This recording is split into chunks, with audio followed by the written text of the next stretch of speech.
welcome to a non-Friday episode of The Friday Show. I'm Elizabeth, owner here at Haus Studio, and let's just jump into our first social media what we expect to see in 2020 video, which we are going to be talking about Facebook today.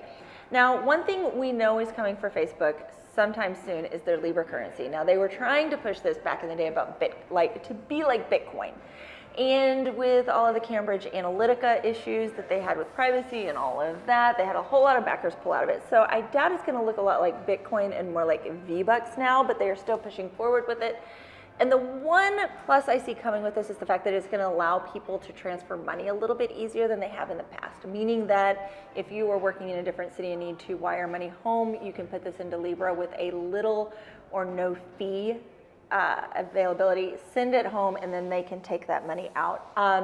Besides that, I don't see it being a huge thing. That does raise some questions for like money laundering and moving and all of that, and that is for governments to decide. I am not a lawyer, but I see them still pushing forward to it. A lot of people still see them pushing forward with it. So expect that to be coming soon. Another thing that you can expect to see them pushing forward ahead on are their AR glasses. Now, they have for a long time had a pretty high stake in the tech field with this, even though they haven't been really great with implementing AR on their site. So they're like lagging behind in usage of like a Snapchat, but they have a higher tech level.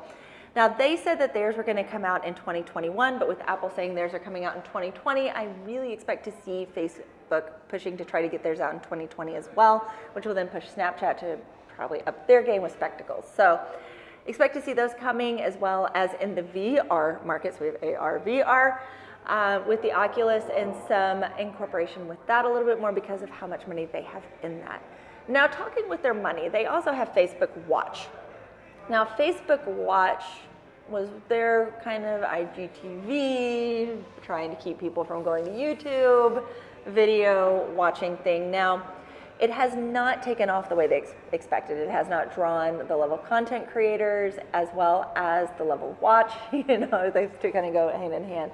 So I have a feeling that they're probably going to pour in some money into creating individual content. Now, they have a lot of money to pour in. I mean, they're like sitting on billions upon billions upon billions, which I think if they started paying users to start logging on, maybe I would log on more and maybe other people would log on more. But that is beside the point. I will have the math down below to see how much they could possibly pay us. But anyway, with that, they're going to pour money into it, so people are going to watch. I mean, that's what it comes down to, regardless of whether the content is good or whether you should watch.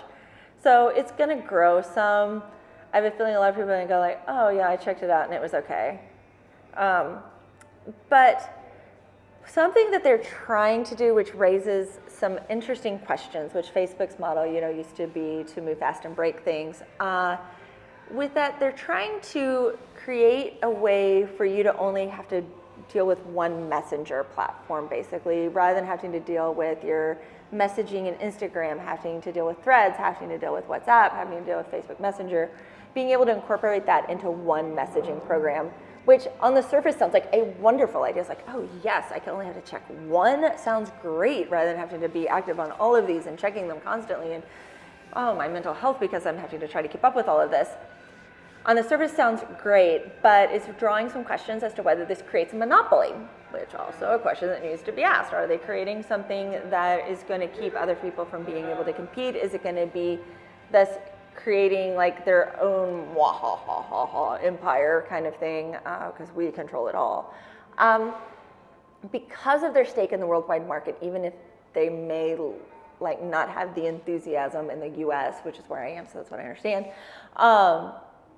that could be some very big questions to ask. And it kind of harkens back to when Bill Gates was being talked to back in the 90s about Microsoft and whether that was a monopoly as well. So that's going to be some interesting questions to ask. I look forward to hearing more about it in 2020, and I would love to hear what you think Facebook should do in 2020 and what they should double down on, or should they just like disappear? Anyway, I look forward to hearing that, and I will be back tomorrow talking with you guys about Instagram. Bye.